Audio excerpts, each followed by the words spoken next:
Mas surgiu uma coisa aqui agora que eu acredito que as pessoas em casa devem estar pensando a mesma coisa. Por exemplo, eu vou lá e cadastro o meu currículo, mando por e-mail, né? Ou eu entrego pessoalmente na organização. Às vezes, você entrega sem saber qual é a vaga que está disponível, porque a empresa não colocou. Isso. E aí, como é que você coloca a descrição exata da vaga que você está ali pleiteando, tendo em vista que você não sabe? É aí que você coloca, por exemplo, a sua área de atuação. Né? Então, você pode colocar tanto a área da enfermagem, quanto enfermeiro. Tá? Você não delimita se você é administrativo, especialista em algum nicho, ou se você é assistencial. Você deixa simplesmente enfermeiro. Porque o papel do currículo não é você conquistar a vaga por ele. É ele te abrir a nova porta que é a entrevista de emprego. É lá que você vai colocar para o seu selecionador as suas habilidades, competências, vivências, vai responder para eles questões que são importantes para aquela vaga, ela vai te falar sobre o hospital, sobre a vaga, e é ali que você vai amarrar essa vaga para você. O currículo, ele não pode funcionar ao contrário, né? Tem muito currículo, gente, que funciona ao contrário. A gente sabe que a enfermagem trabalha 24/48 o tempo todo, mas às vezes nem isso acaba sendo desculpa para ser desleixado. Às vezes, por exemplo, por conta de trabalhar com recrutamento, eu recebo muito currículo. É uma média de 10, 15 currículos por dia. Meu telefone cospe currículo. E é uma coisa que eu detesto, porque eu acho que é um caminho mais formal. Né? Você tem que descobrir qual que é o seu e-mail para eu te enviar um currículo. Eu acho que fica muito mais gentil você fazer isso com a pessoa. A não ser que você dê essa liberdade. Olha, pode mandar no meu telefone. Né? Mais uma vez que é muito pessoal. É muito pessoal. Né? Então aí, por exemplo, tem enfermagem que pega o currículo, tira foto e manda fotografia, sabe? E aí a foto tá toda borrada. Às vezes aquela foto torta assim. Não, geralmente é uma foto horrorosa. Nunca é uma foto boa. Nunca é. É uma foto horrível, você não consegue nem ler o nome do candidato. Então é muito difícil. Aí eu sempre falo para meus colegas, né? Me ajuda a te ajudar, né? Sim. Porque você tem que me mandar uma coisa que eu consiga te ver. Daí escaneia pra minha foto, daí escaneia ela torta. Então, ou numa luz que não dá pra você ler nem o nome da pessoa, né? Você conhece a pessoa, mas você fala, puxa vida, não vai documento, dar. Fica anexado mas olha, no teu prontuário. Eu vou te contar uma coisa, eu fui um recrutador muito bonzinho, porque eu pegava essa foto medonha, abria assim... Medonha! E vou ligar pra pessoa. Mesmo que ela não passe no processo, eu vou falar pra ela assim, ó, vem cá. Da próxima vez... Você não me mande essa foto, tá? E tem gente também que manda o currículo para você aberto, no formato de Word, tá? E aí ele renomeia com nomes muito esquisitos. Quando a gente tá terminando de fazer TCC, né? A gente fala revisão 1, revisão 2, revisão já deu na orelha, né? E aí a gente vai ficando... currículo 1, currículo 2, currículo 3. E aí, quando eu recebo no e-mail, o nome do documento tá desse tamanho. Entende? Então, não é de bom tom você também mandar um documento editável, sabe? Se você não tem habilidade com edição de documentos, peça para um sobrinho, um neto, um colega de trabalho abrir o documento no Word, transportar isso para um formato que não seja editável, que é um formato mais formal, inclusive, né? De você mandar esse documento para o recrutador. Mas fotografia é de doer. Então, assim, tem alguns cursos que algumas pessoas fazem, treinamentos, que eles fazem a parte, né, daquilo que a gente fala que é a especialização, né, a pós-graduação. Então, na ordem que a gente estava falando aí, né, tem os dados pessoais, o objetivo, né, a formação dela, e aí eu posso colocar em seguida isso. Você coloca a sua experiência. Tá, experiência. Aí você põe a sua experiência de trabalho relacionado com a vaga. Tá? Vale a pena, por exemplo, eu colocar meu primeiro emprego? Qual é o sentido? Qual é a contribuição disso para a vaga que eu... Por exemplo, eu comecei a trabalhar com 15 anos, quando podia. Né? Hoje em dia não pode mais. E meu primeiro emprego foi numa farmácia. E aí eu coloco esse emprego no meu currículo? Eu ia falar para você do primeiro emprego. Se o primeiro emprego for correlacionado com a vaga, Faz sentido. Faz sentido, né? Faz sentido. Mas, por exemplo, a minha vaga, meu cargo, por exemplo, de repositor de farmácia, quando eu tinha 15 anos de idade, hoje não faz sentido para mim. Aliás, não faz sentido para ninguém, né? Inclusive para mim. Mas não faz sentido estar no currículo. Às vezes a pessoa coloca lá, inglês fluente. Você já pensou se a entrevista for toda dialogada em inglês, você vai segurar? Você entende? Então, para que colocar que você tem fluência em inglês se você não tem fluência em inglês? Você tem conhecimento básico, talvez, né? De saber ligar, desligar um equipamento, de saber ler pequenas frases, mas de conversação.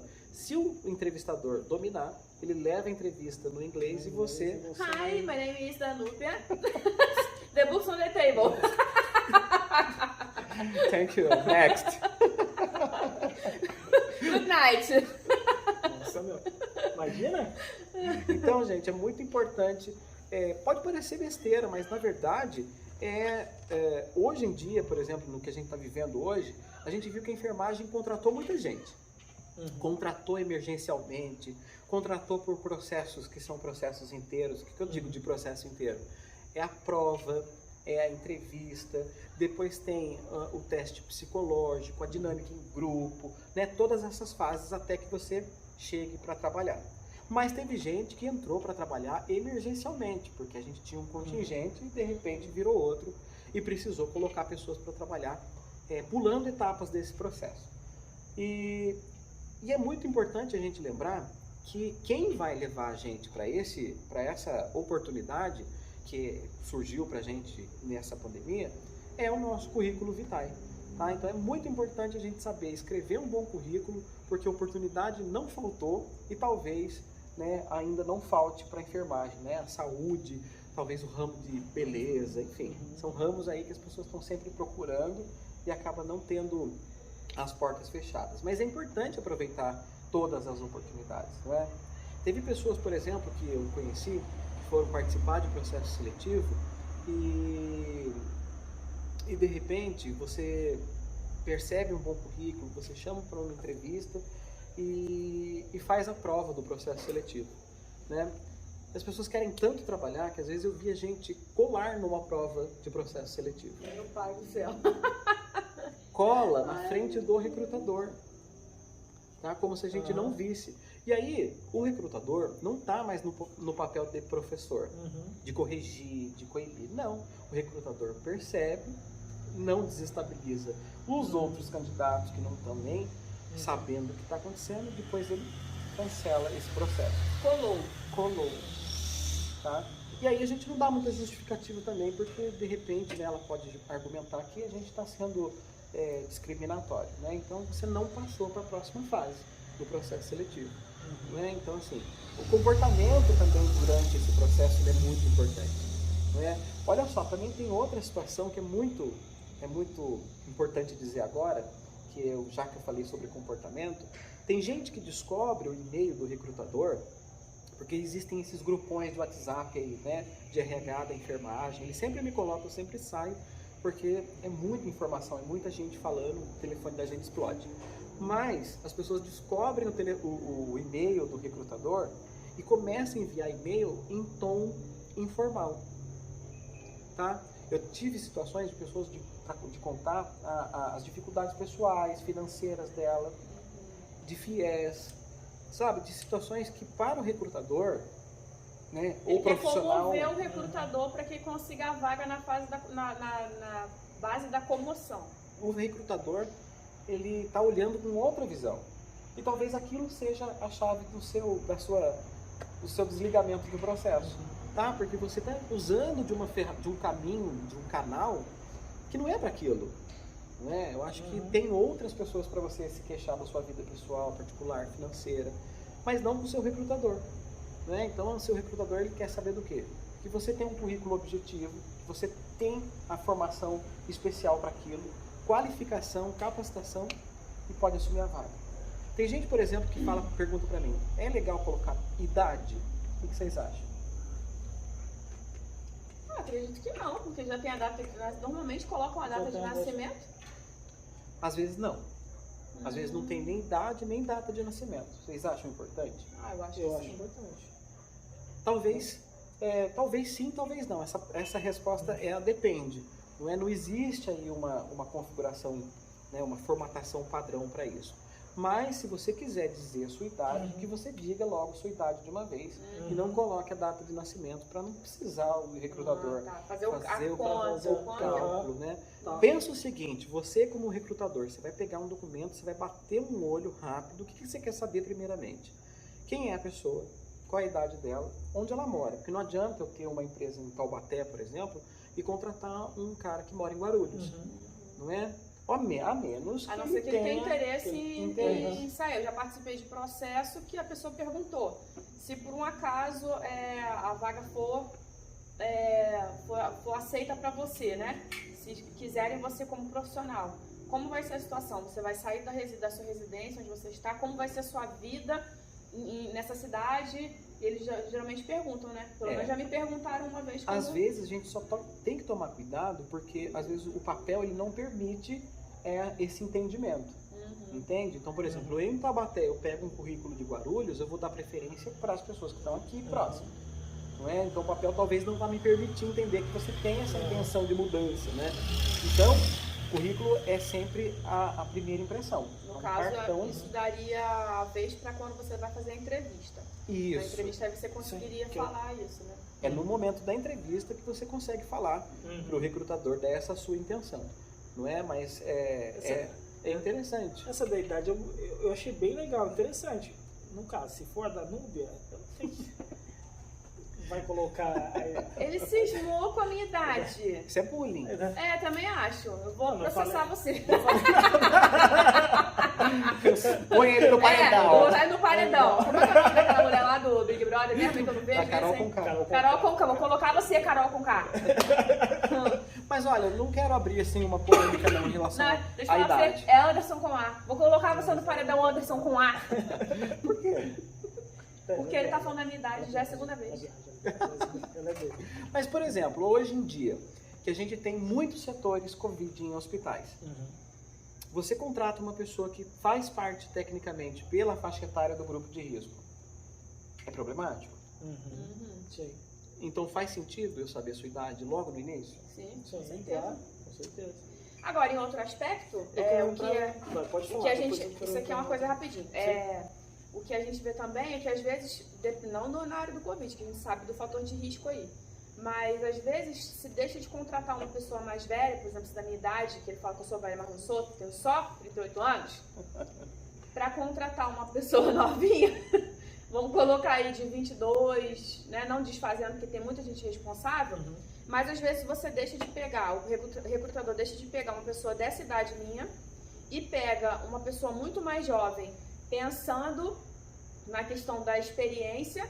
Quando eu vou falar, porque assim, eu já vi que às vezes uma pessoa mais velha, ela tem mais maturidade, um comportamento melhor do que aquele que é mais jovem.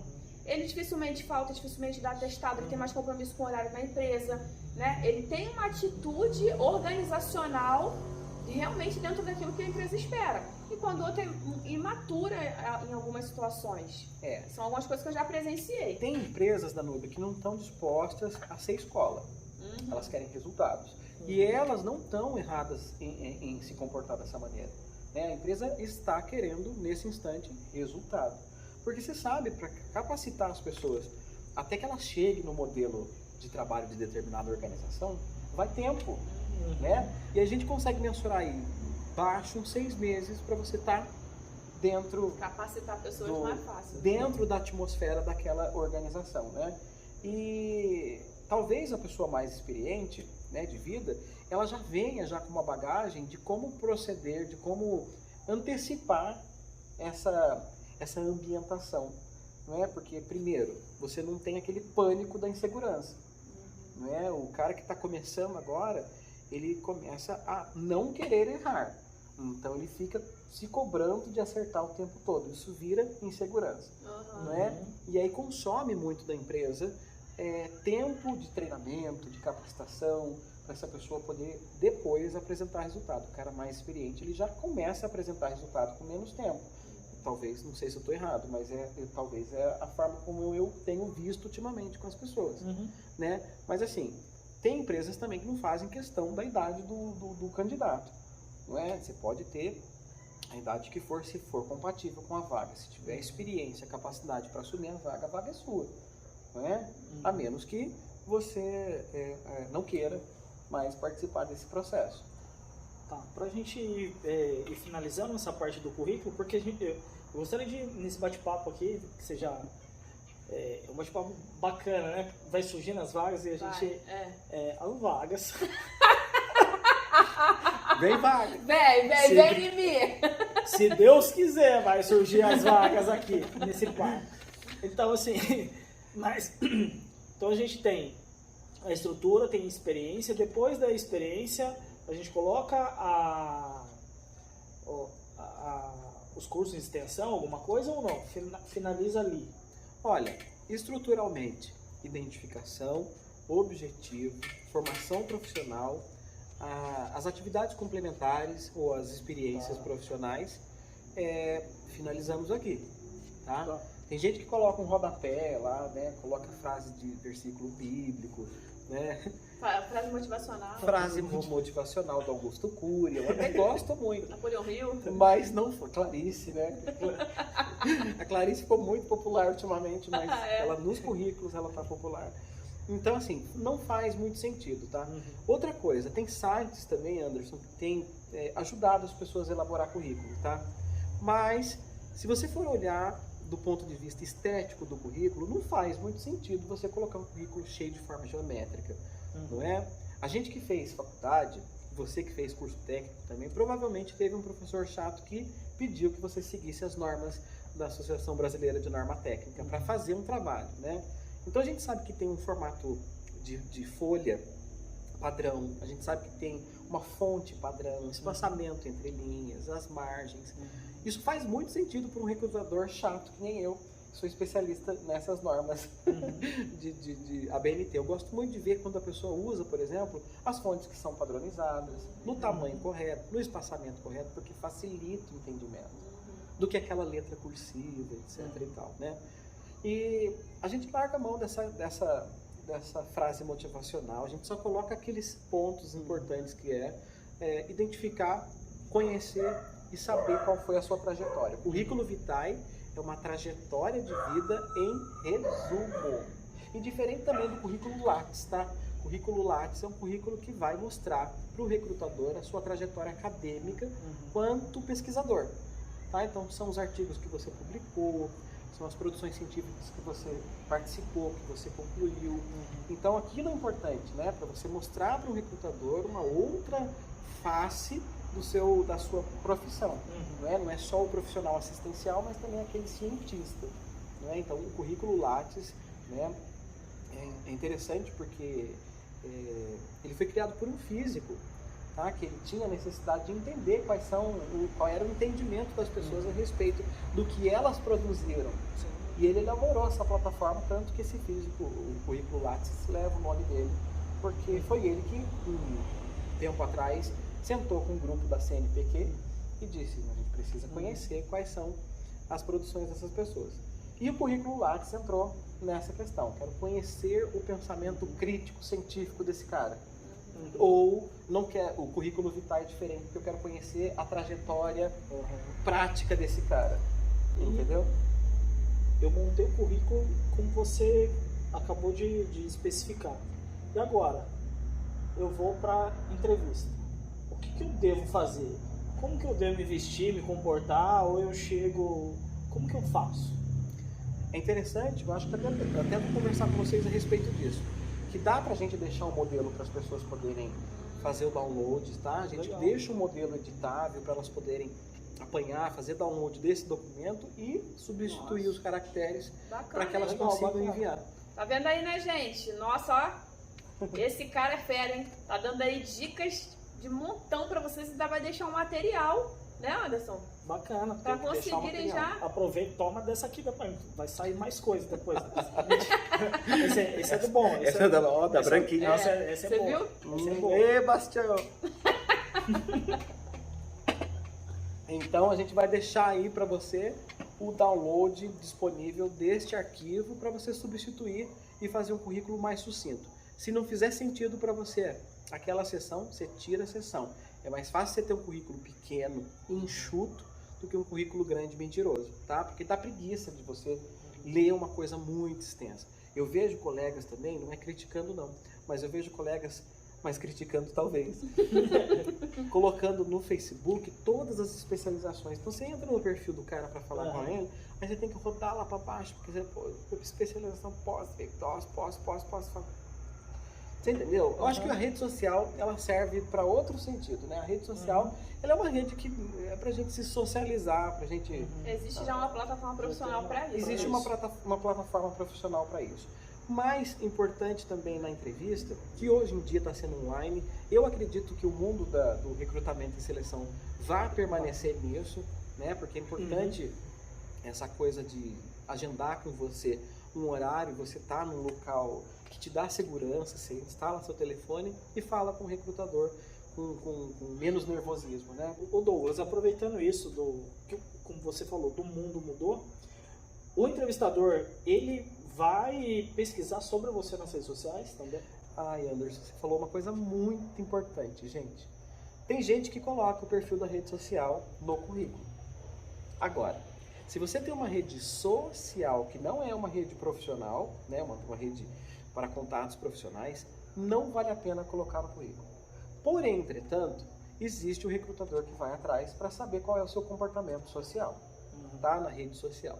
Por quê? Porque às vezes a empresa não quer uma pessoa que coloque lá xingamentos, que coloque preconceitos, que fale sobre... partidarismo político no sentido grosseiro de ter... extremos, né? Isso, exatamente. Você pode ter uma opinião, mas não precisa ser extremista, né? E assim, e também na entrevista, eu posso estudar tanto o comportamento e eu posso me mostrar de um jeito diferente, né? E nas redes sociais, quando você vê aquela rede social, realmente é você ali, né? É você ali. Sem saber que você está sendo avaliado. Então, ali que mora o perigo, sabe? Então, assim, sua rede social não vale a pena estar no currículo, porque é uma rede que você expressa suas opiniões não profissionais, mas tem que ter muita cautela, porque às vezes esbarra um pouco, né? Você acaba passando um pouco do tom, e às vezes você tendo opiniões muito contrárias ao seu profissional, por exemplo, a gente está vivendo hoje uma situação complicada de política, vacina, ciência, e de repente você sendo um profissional da saúde, você está obrigatoriamente do lado da ciência. E aí se você se posiciona diferente disso, fica incoerente, né? Fica muito incoerente. A gente fica pensando, esse cara está mesmo fazendo o que ele gostaria de fazer? Às vezes é melhor ele não falar nada, né? Às vezes é melhor você não dizer nada, porque às vezes você se compromete falando coisas a respeito de um lado oposto, sendo que você não sabe que você está do lado de cá. A gente precisa defender a vida, precisa defender a ciência, precisa defender o pensamento crítico, mas também entender sobre o pensamento social, né, do que está acontecendo com a gente hoje em dia, mas não se posicionar de uma maneira muito marcante, muito incisiva, porque isso pode comprometer a gente, sim. Né? E mesmo depois do processo seletivo, sabe? Depois que você entra para trabalhar, você começa a ampliar a sua rede de contatos. E aí você começa a adicionar na sua rede social o seu chefe, né? Aqueles colegas que são mais velhos na empresa, né? Eles querem saber o que você está fazendo. Né? Mas há de se dividir o que é pessoal, o que é profissional. As coisas não podem se interferir né, de uma maneira negativa. Né? O meu profissional não pode interferir na minha parte social, como a social não pode interferir na profissional. Esse é o grande desafio do enfermeiro hoje em dia.